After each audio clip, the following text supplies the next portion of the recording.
Hello and welcome you all to live three Gurukul. Friends, ये हमारा first lecture है 14 JPC plus backlog mains 2026 sprint mains. मतलब कि हम लोग दौड़ेंगे अगले 50 दिनों तक, आपको पूरा तैयार कर देंगे मेंस के लिए और गारंटी देते हैं जिसने भी इस इनिशिएटिव को पूरा अच्छे से फॉलो कर लिया उसको इंटरव्यू कॉल तो आएगा, लेकिन शिद्दत से फॉलो करना पड़ेगा, है ना।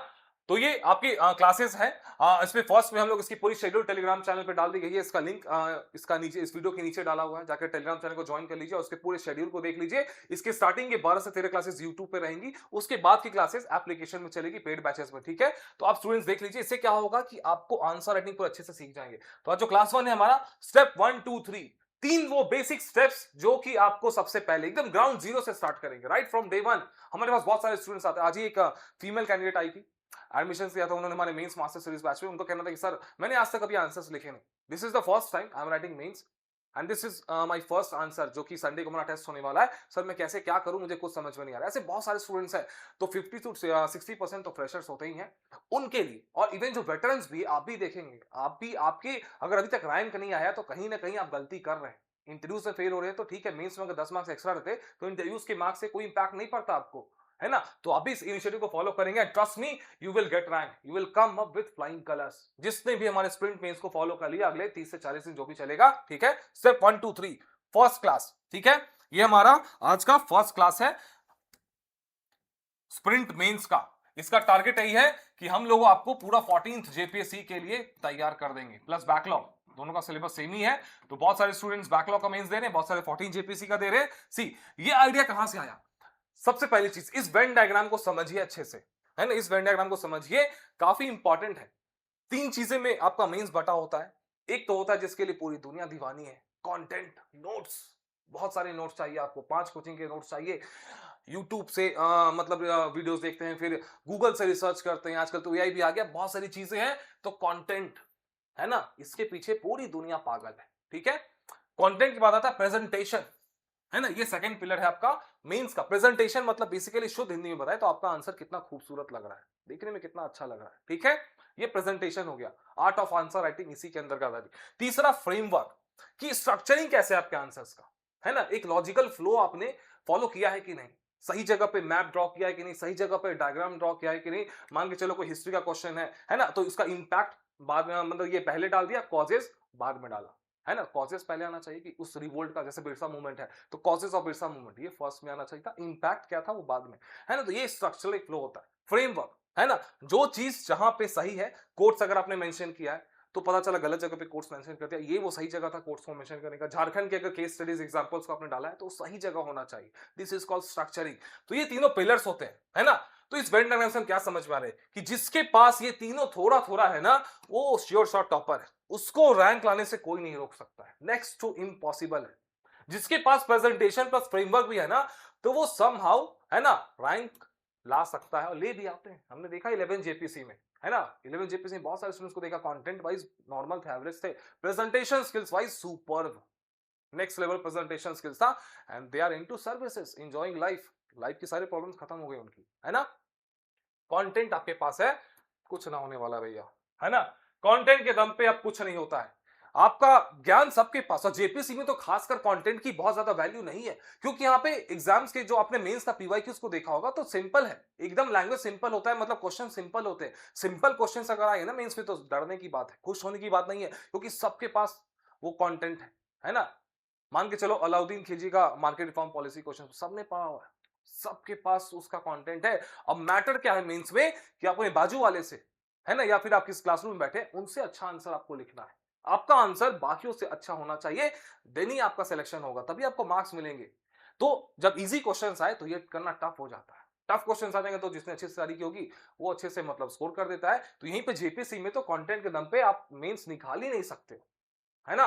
20-22 साल के लड़के, 23 इस बार स्नेहा रानी कैसे रैंक ले आया, स्मार्टली खेला, कंटेंट से सिलेक्शंस नहीं होंगे, भूल जाओ अब, है ना। अब प्रेजेंटेशन स्किल्स बहुत डोमिनेट करता है, 50% प्लस प्रेजेंटेशन स्किल्स का रोल है। दैट इज व्हाई ये हमारा स्प्रिंट मेंस, है ना, स्प्रिंट मेंस हमें लाना पड़ा, क्योंकि भैया ये हमारा सेकंड बैच है 14 जेपीसी का। 11 जेपीसी हमारा पहला बैच था, पहले ही बैच में हमने डंका बजाया था, 14th में भी हमें रैंक चाहिए। तो रैंक लाने के लिए हमें बहुत मेहनत करना पड़ेगा आपके साथ, है ना।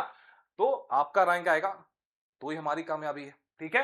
तो स्प्रिंट पेन्स क्या था कि हमने देखा कि मैक्सिमम स्टूडेंट्स कंटेंट के पीछे हैं, नोट्स बना रहे हैं, नोट्स खरीद रहे हैं, उसको समरी बना रहे हैं, है ना। आंसर राइटिंग की कोई बात ही नहीं कर रहा, आंसर राइटिंग कर भी रहा है तो ओल्ड स्कूल, है ना। बहुत कम ही ऐसे स्टूडेंट्स हैं जिनको अब सब कुछ आता था, मतलब सर्वगुण संपन्न थे, ठीक है। तो यहाँ पे स्प्रिंट पेन्स का बहुत इंपॉर्टेंट रोल है। That is why answer writing हम लोग पूरे मतलब अगले 30 से 40 दिन तक पूरे सिलेबस को आंसर राइटिंग फॉर्मेट में कवर करेंगे। उसके पहले स्टार्टिंग के 5 से 6 दिन हम पीवाईक्यूज को डिस्कस करेंगे और कुछ स्ट्रेटेजिक सेशंस होंगे जो कि आज आपका पहला क्लास है, ठीक है। सबसे पहली चीज आइए, है ना, जेपीएससी स्प्रिंट मेंस क्या होता है। अगर आपके पास अच्छा कंटेंट नहीं है, आप डिसऑर्गेनाइज नोट्स बना दोगे, है ना। नोट्स से तो कुछ नहीं होता, नोट्स को तो समराइज करना ही पड़ेगा आपको, आपको शॉर्ट समरी तो बनानी पड़ेगी। जितना भी आप किताब खरीद लो मार्केट से, अच्छे से समराइज नहीं करोगे तो उसको याद नहीं कर पाओगे, डिसऑर्गेनाइज हो जाता है। अनस्ट्रक्चर्ड आंसर्स होते हैं, फिर उल्टा फुल्टा खिचड़ी बना देते हो, अनाप शनाप कुछ भी आप लिख के आ जाते हो, पुअर मार्क्स आ जाते हैं और आप फेल हो जाते हो, है ना। 11th में से स्टूडेंट्स है जो कि 14 दे रहे हैं, 14 में अगर नहीं सुधरोगे तो 15 देना पड़ेगा आपको। वहीं अगर आपके पास स्ट्रक्चर्ड थिंकिंग है, एकदम अच्छे से आप ब्रेनस्टॉर्मिंग करते हो, आपके पास स्ट्रक्चर्ड नोट्स है, एकदम अच्छे से आपके पास कोई एक नोट्स का सोर्स है और स्ट्रक्चर्ड आंसर्स आप उससे लिख रहे हो, है ना, उससे स्ट्रक्चर्ड आंसर्स ऑटोमेटिक आएंगे, आपको बेटर मार्क्स मिलेंगे और आप इस विशेष साइकिल से बाहर निकल जाओगे। तो आज जो हमारा 3 पिलर है ना, आज जो हमारा 3 पिलर है, सबसे पहले स्ट्रक्चर्ड नोट्स, ठीक है। सेकंड पिलर है ना, स्टेप 1 2 3। तो फर्स्ट स्टेप हो गया आपका नोट्स, सेकंड स्टेप हो गया सिलेबस और थर्ड स्टेप हो गया पीवाईक्यूज। एक एक करके सबको डिस्कस करेंगे, छोटा सा वीडियो का, ज्यादा टाइम नहीं लेंगे आपका। तो सबसे पहले स्ट्रक्चर नोट्स। एक अच्छे नोट्स में क्या होना चाहिए, सी आपको ये 3 चीज आज एकदम कमांड करना होगा अगले 3 दिन तक, है ना। 72 घंटे में एक दिन आप पीवाईक्यूज को देंगे, एक दिन सिलेबस को देंगे, एक दिन नोट्स पे देंगे। जिस पे भी ट्रस्ट है ना, अगर आपके खुद के नोट्स है वेल एंड गुड, अगर ट्रस्ट नहीं है, जहां से जिस भी इंस्टीट्यूट के नोट्स आपको चाहिए, जिसके भी आपको ट्रस्ट है, उसके नोट्स को ले लीजिए। टाइम नहीं है रिसर्च करने का, ठीक है। स्ट्रक्चर नोट्स में क्या होना चाहिए, है ना, नोट्स में मतलब कि एकदम आपको आंसर राइटिंग फॉर्मेट में होना चाहिए, प्रॉपर उसका ओरिजिन, है ना, किसी भी चीज का हिस्टोरिकल, है ना, भैया ये क्यों है, डेफिनेशन, है ना, ये सबसे पहले है। तीसरा, बॉडी के लिए उसका पर्याप्त कंटेंट है कि नहीं उसमें, है ना, उसका इंपैक्ट क्या है, पॉजिटिव नेगेटिव, गवर्नमेंट की इनिशिएटिव्स, झारखंड के पॉइंट्स, है ना, वेर पॉसिबल, और एक रेडीमेड वे फॉरवर्ड। ये सब चीजें एक स्ट्रक्चर नोट्स में अगर आपको मिल जाती हैं तो आपका मेंस आसान हो जाएगा। आपके पास मोटा मोटे मान के चलो 14 जेपीसी का रिजल्ट्स एनी टाइम, बैकलॉग का ठीक है थोड़ा सा टाइम और लग सकता है, मान के चलो 50 से 60 दिन, इतना बड़ा सिलेबस है, सीट्स कम है, तो you don't have time to research, है ना। एक स्ट्रक्चर नोट्स आपके पास होना जरूरी है, कहीं से भी जिस भी इंस्टीट्यूट पर ट्रस्ट है उसका, या खुद आपके पास खुद का नोट्स है तो अपना पढ़िए, किसी टॉपर से उठा लीजिए जहां से भी है। अगर आपको हमारे इंस्टीट्यूट पर ट्रस्ट है, हमारे नोट्स भी आप ले सकते हैं, है ना। ये हमारा नोट्स है, लॉन्च हो चुका है, इंग्लिश प्लस हिंदी मीडियम दोनों में, और इसकी क्रेडिबिलिटी प्रूव हो चुकी है 90% हिट रेशियो के साथ, ठीक है, 90% हिट रेशियो इसमें। ये देखिए, ये नोट्स का सैंपल्स, है ना, इसमें सब कुछ एकदम अच्छे से दिया गया है, ठीक है। जैसे नेशनल इनकम है, one of the most important topic of section है इकोनॉमिक्स, है ना, हर साल इससे क्वेश्चन पूछा जा रहा है, तो हर चीज आपको इसमें इंपॉर्टेंस क्या है नेशनल इनकम का, है ना, डिटरमिनेंट्स ऑफ नेशनल इनकम, सब कुछ, significance of GNP over GDP, implications of policy, है ना, सब कुछ, रेडीमेड कंक्लूजन, शॉर्टकमिंग्स क्या क्या नेशनल इनकम में जो प्रेजेंटली हम लोग जिस मेथड से कैलकुलेट करते हैं, तो everything this is called structural notes, है ना। ये देखिए सेकंड वाला टॉपिक, इकोनॉमिक रिफॉर्म्स हो गए, एलपीजी रिफॉर्म्स हो गए, ठीक है। तो उसमें एलपीजी रिफॉर्म्स क्या थे, है ना, क्लासिफाई किया गया उनको एक एक करके, लिबरलाइजेशन, प्राइवेटाइजेशन, ग्लोबलाइजेशन, सबको अच्छे से डिफाइन किया गया कि वाई, फिर उसके why was LPG policy introduced in India, इसका हिस्टोरिकली हम लोग थोड़ा पीछे से गए, है ना, ऑब्जेक्टिव्स क्या क्या है एलपीजी रिफॉर्म्स के, कॉन्सिक्वेंसेस क्या क्या हुए, नेगेटिव इंपैक्ट्स क्या हुए, पॉजिटिव इंपैक्ट्स क्या हुए, रेडीमेड कोट्स हो गए, कंक्लूजन हो गए। This is called structure notes. ये हिंदी में भी है, ठीक है, ये देखिए पब्लिक एडमिनिस्ट्रेशन का है, ये हिंदी में भी नोट्स है हमारे, ठीक है। तो ये हो गया आपका स्ट्रक्चर नोट्स। तो ये आप आज ही डिसाइड कर लो कि आप खुद से रिसर्च करोगे कि कहीं से नोट्स को उठा लोगे, या फिर आपके पास कोई टॉपर है, अगर मान के चलो किसी के भैया भाभी को जो भी इस बार 11 जेपीसी में रैंक लाए, तो आपको जरूरत नहीं कहीं से नोट्स, उनकी नोट्स को ले लीजिए, है ना, उनके ऑलरेडी प्रूव नोट्स है। अगर टाइम नहीं है खुद से तो रिसर्च मत करिए, आप किसी इंस्टीट्यूट के नोट्स ले लीजिए। हमारे हार्ड कॉपी अगर आपको चाहिए तो आप हमारे ऑफिस भी आ सकते हैं, है ना। ये देखिए, है ना, ये रहे नोट्स इंग्लिश मीडियम के और हिंदी मीडियम के, ठीक है। ये इंग्लिश मीडियम के हो गए। तो ये नोट्स को आप कुरियर भी करवा सकते हैं, हमारे एप्लीकेशन पे जाइए, वहां पे ऑर्डर करेंगे, आपको नोट्स आपके घर पहुंचा दिया जाएगा, या फिर आप अपने ऑफिस आके ले सकते हैं। एड्रेस है बरियातू में, गूगल मैप पे सर्च कर लेना। सॉफ्ट कॉपी चाहिए तो सॉफ्ट कॉपी भी एप्लीकेशन पे अवेलेबल है, ठीक है। तो स्ट्रक्चर नोट्स का फायदा यही है कि आपको ये सब चीजें होना चाहिए। एक स्ट्रक्चर नोट्स रहेगा तो इससे जो आउटपुट आएगा वो स्ट्रक्चर्ड समरी आप बनाओगे एकदम अच्छे से, है ना। समरी नोट्स को भी पढ़ के तो समराइज करना है कीवर्ड्स के फॉर्मेट में। ये भी हम लोग नेक्स्ट वीडियो में डिस्कस करेंगे कि कैसे रूल ऑफ 10% को अप्लाई करते हैं, है ना। नोट्स को पढ़ के मान के चलो 10 पेज का नोट्स है तो एक पेज में समराइज हो जाना चाहिए। रूल ऑफ 10% को फॉलो करना है, तभी इतना बड़ा बल्कि नोट्स आपका जेपीसी मेंस का कंपाइल हो पाएगा, तो भी आप इसको बार बार रिवाइज कर पाओगे, है ना। तो ये बहुत जरूरी है। आज आप डिसाइड कर लेंगे विद इन नेक्स्ट 72 आवर्स कि आप कौन से सोर्स को फॉलो करेंगे। कुछ नहीं समझ में आ रहा है, हमारे नोट्स को पढ़ लेना, क्रेडिबिलिटी प्रूव हो चुकी है। अब आइए सेकेंड पार्ट पे हिट करते हैं, दैट इज सिलेबस। जिस स्टूडेंट को आपको पता करना है ना कि जिस स्टूडेंट का भी कोई आपके पास आता है कि सीरियस है कि नॉन सीरियस है, सबसे पहले उससे पूछो, बोलने आएगा कि सर मुझे जेपीएससी मेंस का मतलब तैयारी करना है, फिर जेपीएससी का एग्जाम देना है। सबसे पहले हम लोग उससे बात करें, भैया सिलेबस पता है आपको, है ना। वहीं से पता चल जाता है कि बंदा सीरियस है कि नॉन सीरियस है। सिलेबस का, दुश्मन से लड़ना है तो दुश्मन को जानना जरूरी है, दुश्मन को हराना है, दुश्मन को जानना जरूरी है। दुश्मन को जानते ही नहीं है। हमारे पास भी बहुत सारे टीचर्स आते हैं, है ना, जॉब के लिए कि पढ़ाना है सर आपके इंस्टीट्यूट में। तो हम लोग सबसे पहले पूछते हैं कि अच्छा क्या पढ़ाना आपको, इकोनॉमिक्स पढ़ाना है, ठीक है, जेपीसी मेंस का इकोनॉमिक्स का सिलेबस बताइए। वहीं पे हो जाता है, सर अभी सिलेबस देखा नहीं है लेकिन इकोनॉमिक्स में हम बहुत एक्सपर्ट हैं, खत्म, यू मे गो, है ना। जिसको सिलेबस ही नहीं पता है वो क्या पढ़ेगा या फिर क्या पढ़ाएगा, है ना। तो यूपीएससी में सिलेबस और पीवाईक्यू सबसे इंपॉर्टेंट पिलर होते हैं, एकदम स्टेप 1 2। सिलेबस क्या हो गया, आउटर पेरिफेरी बन गया आपका। आपको पता चलेगा कि भाई मुझे इसके अंदर ही रहना है। सिलेबस नहीं पता रहेगा तो कुछ भी अटपटांग करोगे, इसके बाहर की काम करोगे। ऐसे ही जेपीएससी 2-3 साल में एक बार होता है, सीट्स कम आ रही हैं, कंपटीशन ज्यादा है, बाहर हो जाओगे। तो आपको आउटर अपना बाउंड्री एकदम डिफाइन करना पड़ेगा। सिलेबस आप, कुछ स्टूडेंट्स आते हैं हमारे पास कि सर पब्लिक एडमिनिस्ट्रेशन आपके मेंस में, जेपीसी के मेंस के सिलेबस में, oh my God public administration का सिलेबस मैंने देखा है यूपीएससी में ये था। आपने अच्छे से सिलेबस को देखा जेपीसी में? पब्लिक एडमिनिस्ट्रेशन बस नाम का है, वो एकदम बेसिक है, जर्नलिस्ट टाइप का पब एड है, एक्सेप्ट 1 2 2 3 पार्ट्स, है ना, ब्यूरोक्रेसी मैथ्स ये सब को हटा दे, कोई थिंकर उनकर का यहाँ पे कुछ काम नहीं है ना। लाइक यूपीएससी सिलेबस ही नहीं देखा। इकोनॉमिक्स को बोलते हैं कि स्टूडेंट्स के सारे इकोनॉमिक्स मेरा बहुत स्ट्रांग है, मुझे सब आता है। मैंने बोला एक बार सिलेबस को देखा है अपने मेंस का? मेंस का सिलेबस को देखो तब पता चलेगा। अब दुश्मन के बारे में कुछ पता ही नहीं है, सिलेबस के बारे में अटपटांग कहीं भी आप कुछ भी तैयारी करोगे, that is why the role of syllabus is very important. आज आप क्या करेंगे, सिलेबस को पूरा रट जाएंगे। कहां से? ये देखिए मंजिल मेंस, ये पीडीएफ फ्री ऑफ कॉस्ट हमारे टेलीग्राम चैनल पे डाला हुआ है, ठीक है। इंग्लिश प्लस हिंदी मीडियम दोनों के स्टूडेंट्स के लिए, देखो हिंदी मीडियम वाला है, ठीक है ना। इसमें बहुत अच्छे से हमने पूरा सिलेबस को दे दिया है, ये देखो, है ना, प्रॉपर सिलेबस को। Section A history, read revise practice tracker के साथ दे दिया है, ठीक है। ये देखो इंग्लिश मीडियम में भी है, ये देखो पूरा सिलेबस, है ना। एक एक सिलेबस को टॉपिक वाइज बनता है, जैसे जेपीसी में दिया उसी तरह से। अब आप इसको पढ़ते जाओगे, अच्छा लैंड रिसोर्सेज है, ठीक है। अब इसमें क्या क्या पढ़ना है आपको, एक पता चलेगा कि अच्छा मेरा बाउंड्री क्या है। अब देखो बिरसा मूवमेंट है, खाली यहाँ पे लिखा बिरसा मूवमेंट। अब पीवाई, अब इसको लगे ठीक है बिरसा मूवमेंट के बारे में, अब पीवाईक्यूज देखेंगे तब पता चलेगा, अच्छा, है ना। तो ये आपका सिलेबस, आप इसको एकदम प्रिंट आउट निकाल के अपने टेबल पे रख लीजिए, 2 दिन में इसको रट जाइए। पेपर 5 का सिलेबस आपसे पूछे भैया बताओ पेपर 5 में क्या है, सर इकोनॉमिक्स है, कितने सेक्शंस है, 4 सेक्शंस। सेक्शन ए में क्या है, basic features of Indian economy. बताओ पूरे जितने भी सब टॉपिक सब आपको याद होना चाहिए। ये सबसे पहला काम आप करोगे, ठीक है। हिंदी का है, ये कहां से मिलेगा, टेलीग्राम चैनल पे जाना। बैच के स्टूडेंट्स के लिए तो मतलब डाला हुआ है, वहां से आप डाउनलोड कर सकते हो। टेलीग्राम का लिंक इस वीडियो के नीचे डिस्क्रिप्शन बॉक्स में डाला, वहां से आके ज्वाइन कर लेना, पिन किया हुआ है, ठीक है। तो ये हो गया आपका सेकंड पिलर, है ना, सेकंड स्टेप कि सिलेबस आप एकदम रट जाएंगे। आपको एकदम याद होना चाहिए सिलेबस अच्छे से। उससे फायदा क्या होगा, एक आपका आउटर बाउंड्री सेट हो जाएगा, आप भटकोगे नहीं इधर उधर, जेपीसी को हल्के में नहीं लोगे, अनाप शनाप की चीजें नहीं पढ़ोगे, ठीक है। तो ये आप करेंगे आज।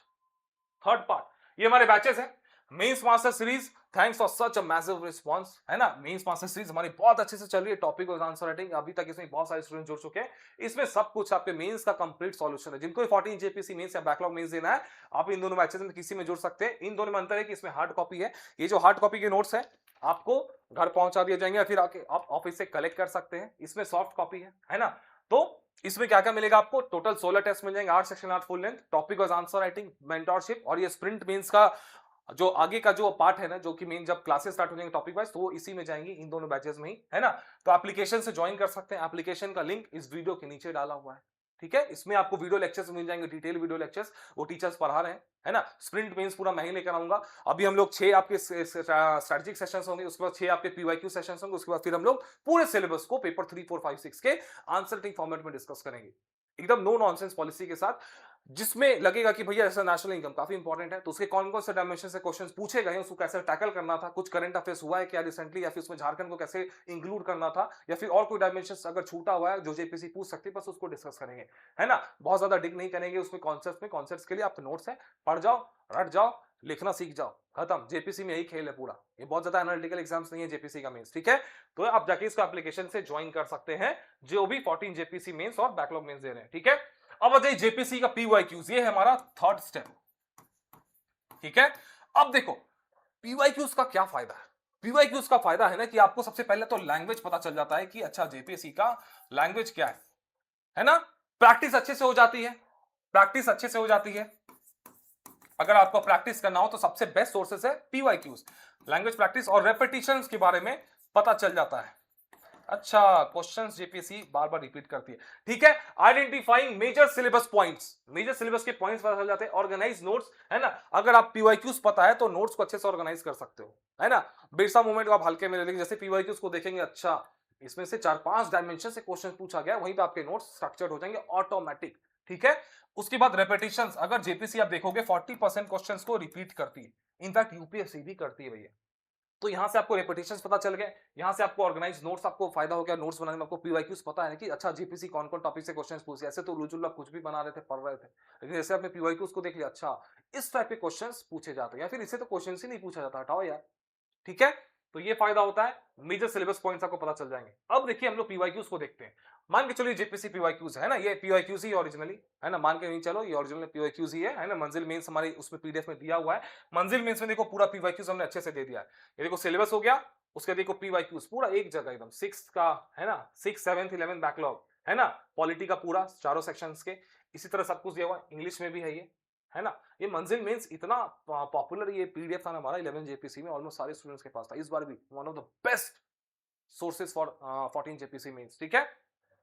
अब देखो पीवाईक्यूज को देखते हैं। अच्छा, इंडस वैली सिविलाइजेशन, तो 6 जेपीसी 7 जेपीसी और 11 जेपीसी दोनों में इंडस वैली पे पूछा है, दैट मींस कि इंपॉर्टेंट है। अब कौन से डायमेंशंस को टच किया, थीम तो इंडस वैली सिविलाइजेशन आईवीसी है। अच्छा, यहाँ पे फैक्टर्स ऑफ ओरिजिन पे डिस्कस किया है, यहाँ पे क्या क्या इंप्रेसिव फीचर्स पे डिस्कस किया है, ठीक है। अच्छा, इंडस वैली सिविलाइजेशन, ठीक है, ओरिजिन पे बात किया गया है और फीचर्स पे बात किया गया है, टाउन प्लानिंग ये सब एक सकता है ना।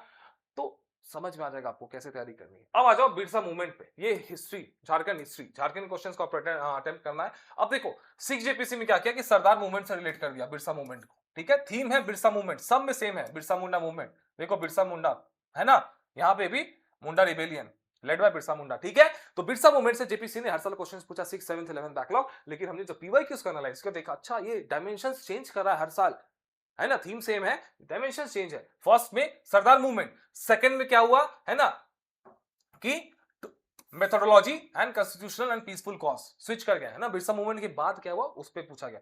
थर्ड में क्या हुआ, है ना, थर्ड बने आपके 11 जेपीसी में रिलीजियस आइडियाज पे क्वेश्चंस फ्रेम किया गया, ठीक है। और फोर्थ में क्या है ना, जेपीसी बैकलॉग में, ठीक है, एग्रीगेरियन एंड पॉलिटिकल कंटेंट पे क्वेश्चंस को फ्रेम कर दिया गया। तो मैंने देखा कि एग्रीकल्चर से रिलेटेड, पॉलिटिकल, रिलीजियस, है ना, पोस्ट बिरसा मूवमेंट प्लस सरदार मूवमेंट, 4 डायमेंशन से बिरसा मूवमेंट को रिलेट कर दिया गया। हो सकता है 5वां डायमेंशन कुछ और जेपीसी तो रेडी करके रखे आपके लिए। तो पीवाईक्यूज को देखने से पता चल गया कि अच्छा ये टॉपिक उतना सीधा नहीं जितना इसको हम लोग समझ रहे थे। और सिलेबस में खाली बस 1-2 वर्ड मेंशन है बिरसा मूवमेंट, लेकिन क्वेश्चंस के लेवल देखो तो तुरंत आपको फायदा होगा। अब देखिए पॉलिटी, जब मैंने पॉलिटिक्स के पीवाईक्यूज को एनालाइज किया तो मैंने देखा कि आर्टिकल 19, 21 और 14 फंडामेंटल राइट्स में, इन तीनों राइट्स के आसपास ही जेपीसी घूम रही है, ठीक है। तो मैं इन तीनों राइट्स को अच्छे से प्रिपेयर कर लूंगा। ये देखो पीवाईक्यूज। उसके बाद मैंने देखा कि प्राइम मिनिस्टर पे जेपीसी ने बहुत सारे सवाल पूछे, ये देखो इंडियन प्राइम मिनिस्टर, है ना। उसके बाद देखो फिर से प्राइम मिनिस्टर, ठीक है, फिर से देखो प्राइम मिनिस्टर।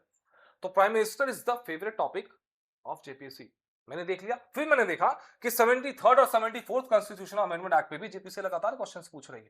तो यहां से ही मैंने अपने बहुत सारी चीजों को कंसोलिडेट कर दिया, इतने बड़े सिलेबस में से छांट के कुछ इंपॉर्टेंट चीजें निकाल ली, ठीक है। तो ये फायदा हुआ। अब आ जाइए जेपी पॉलिटी के पीवाईक्यूज पे, मैंने देखा कि पीआईएल है ना, पीआईएल ऑलमोस्ट 3 जेपीसी में रिपीट किया गया है, ठीक है। तो आप देख रहे हो पीवाईक्यूज का कितना फायदा होता है। फिर आ जाइए, ये हमारे टेस्ट सीरीज है, ये टेस्ट सीरीज हमारे संडे से फिर से रिज्यूम हो रहे हैं। तो जो भी students test series is very important for JPC mains, है ना। Mains is all about answer writing, element is answer writing, it should be preferably offline. तो जो भी स्टूडेंट्स रांची में है या फिर रांची से भी बाहर है, आप लोग रांची शिफ्ट हो जाइए 1 महीने के लिए। ऑफलाइन में जो मजा है ना टेस्ट सीरीज का, वो ऑनलाइन में नहीं है, ठीक है। अगर लेकिन आप किसी कारणवश नहीं आ सकते हैं रांची, तो फिर आप ऑनलाइन भी दे सकते हैं जहां भी आप हैं, ठीक है। ओके, तो ये टेस्ट सीरीज कैसे ज्वाइन करेंगे, आप इस नंबर पे कांटेक्ट कर लेना, है ना, 8603466013। ऑफलाइन के लिए आप हमारे सेंटर पे आ जाना, एड्रेस ये रहा, बरियातू में है। अगर ऑनलाइन ज्वाइन करना है, एप्लीकेशन से ज्वाइन कर लेना, गूगल मैप है ना, गूगल मैप पे लोकेशन देख लीजिएगा, एप्लीकेशन का लिंक इस वीडियो के नीचे डाला हुआ, वहां से जाकर आप ज्वाइन कर सकते हैं, है ना। 16 टेस्ट है कंप्लीट, आपको मॉडल आंसर्स मिलेंगे, सब कुछ मिलेगा। फाइन, अब देखिए नेक्स्ट पीवाईक्यूज को देखते हैं। ये फॉर्मेट के पीवाईक्यूज है। तो मैंने देखा कि डिजास्टर मैनेजमेंट, है ना, डिजास्टर मैनेजमेंट, उसका फिर से आया डिजास्टर मैनेजमेंट, ठीक है। ये देखिए डिजास्टर मैनेजमेंट, उसका फिर से आया डिजास्टर मैनेजमेंट। मतलब disaster management is the favourite topic of JPC, लगातार 3 जेपीसी में क्वेश्चंस पूछे गए। फिर देखो, है ना, डोमेस्टिक वायलेंस, फिर यहाँ पे देखो वायलेंस, क्वेश्चंस रिपीट हो गए, जेपीसी क्वेश्चंस रिपीट भी कर देती है भैया। तो ये कितना फायदा हो गया आपको। अब इकोनॉमिक्स में देख लो, नेशनल इनकम पूछा हुआ है, फिर से नेशनल इनकम पूछ दिया इन्होंने, किसमें 11 जेपीसी में, 7 तो पूछा ही था। फिर से बैकलॉग में देखा मैंने, बैकलॉग में फिर से नेशनल इनकम को पूछ दिया। दैट मींस कि नेशनल इनकम इंपॉर्टेंट है, और किस तरह के क्वेश्चंस को पूछ रहा है पता है। ये तो हम एक एग्जांपल ले लिया, पूरे पीवाईक्यूज को एनालाइज कर लेना जेपीसी मंजिल मींस जो हमारा पीडीएफ है उसके थ्रू, ठीक है। अब देखो साइंस वाला में जब मैंने देखा यहाँ पे, तो अल्ट्रासोनिक इंफ्रासोनिक, है ना, फिर से अल्ट्रासोनिक इंफ्रासोनिक रिपीट करिए जेपीसी। तो दैट मींस कि मैंने क्या देखा कि जेपीसी क्वेश्चंस को रिपीट करती है ना, जेपीसी क्वेश्चंस को रिपीट करती है। अगर मान के चलो कि आपके 30% क्वेश्चंस भी रिपीटेटेड आ गए, 30 से 40% तो आते ही हैं, कितना फायदा होगा आपको। तो हमने आज क्या सीखा आज के सेशन 1 में। आज जो हमारा स्टेप 1 2 3 था, है ना, स्टेप 1 2 3 था, हमने सबसे पहले सीख लिया कि कंटेंट से तो भैया काम नहीं चलने वाला, तो ज्ञान के पीछे भागना छोड़ दो, ये है ज्ञान, है ना, और ये smartness, this is smart study, है ना, दिस इज ओल्ड मेथोडोलॉजी। तो प्रेजेंटेशन फ्रेमवर्क बहुत जरूरी है, कंटेंट भी जरूरी है, तीनों का कॉम्बिनेशन अगर जब तक मैंने नहीं लाया, मेरा रैंक अश्योर नहीं होगा। तो जो भी सपना देख रहे इस बार 14th में या बैकलॉग में कि इस बार जेएस जेपीएस जो भी है जेएफएस बनना है, तो आपको इन तीनों का मिश्रण तो अपने अंदर लाना पड़ेगा। ये हमने सीख लिया आज, ठीक है। और जो हमारा स्टेप 1 2 3 था, तो सबसे पहला स्टेप क्या था, सबसे पहला स्टेप था स्ट्रक्चर नोट्स होने चाहिए। नोट्स कुछ नहीं समझ में, हमारे नोट्स को पढ़ लेना, या ये ऑनलाइन ऑर्डर कर सकते एप्लीकेशन, या फिर हमारे ऑफिस आ जाना। सेकंड हमने देखा कि सिलेबस कितना इंपॉर्टेंट है, मंजिल मेन से पूरा सिलेबस को रट जाना है। उसके बाद थर्ड हमने देखा कि पीवाईक्यूज का कितना इंपॉर्टेंस है। तो सिलेबस, पीवाईक्यूज और स्ट्रक्चर नोट्स, ये तीनों अगले 2 से 3 दिन में आप इनका काम तमाम कर दो। मंजिल मेंस को डाउनलोड करो, प्रिंट आउट निकालो, पूरे सिलेबस पीवाईक्यूज को रट जाओ, और नोट्स आप जहां से भी, जिस पे भी आपको ट्रस्ट है, उसके नोट्स ले आओ और उसको अपने अपने रूम में रख लो, और रिसर्च करना बंद करो। रिसर्च करना है, दिमाग लगाना है, तो ब्रेनस्टॉर्मिंग में, थॉट प्रोसेस को हम नेक्स्ट वीडियो में आपको डिस्कस करेंगे। अगर आपको टाइम इन्वेस्ट करना है तो रिसर्च करने पे मत करो, सोचने पे खर्च करो, कैसे अपने आंसर्स को बाजू वाले से मैं अलग करूंगा, अपने आंसर्स को कौन सा ऐसा पॉइंट डालूंगा, कौन सा ऐसा डायग्राम ड्रॉ करूंगा, कौन से झारखंड के एग्जांपल्स को इंटीग्रेट करूंगा कि मेरा आंसर्स नेक्स्ट लेवल का हो जाए। तो फ्रेंड्स, ये हमारा फर्स्ट क्लास था आज आपका स्प्रिंट मींस का, hopefully you liked it. Second class हम लोग मिलेंगे कल, तो बहुत जल्दी से इसको खत्म करेंगे। स्टार्टिंग के 10 से 15 क्लासेस यूट्यूब पे रहेंगे फ्री ऑफ कॉस्ट, उसके बाद एप्लीकेशन पे पेड में चला जाएगा ये, है ना। तो ठीक है फ्रेंड्स, इसको अच्छे से फॉलो करिए, ट्रस्ट मी, बार बार बोल रहा हूं, इसको जिसने भी फॉलो कर लिया उसको इंटरव्यू कॉल लाने से शायद कोई नहीं रोक पाएगा, लेकिन आपको सीरियसली फॉलो करना पड़ेगा एक एक चीज को, है ना। ट्रस्ट योर मेंटोर, है ना, ट्रस्ट योर, आप एक गुरु, बस एक source, less is more in civil services examination. जितना कम लोगों से बात करोगे, जितना कम लोगों के पास जाओगे ज्ञान लेने, जितने कम सोर्सेज को रखोगे अपने रूम में, उतना ज्यादा आपका चांसेस बढ़ जाएगा सिलेक्शंस का, ठीक है। मिलते हैं नेक्स्ट वीडियो में, ऑल द बेस्ट।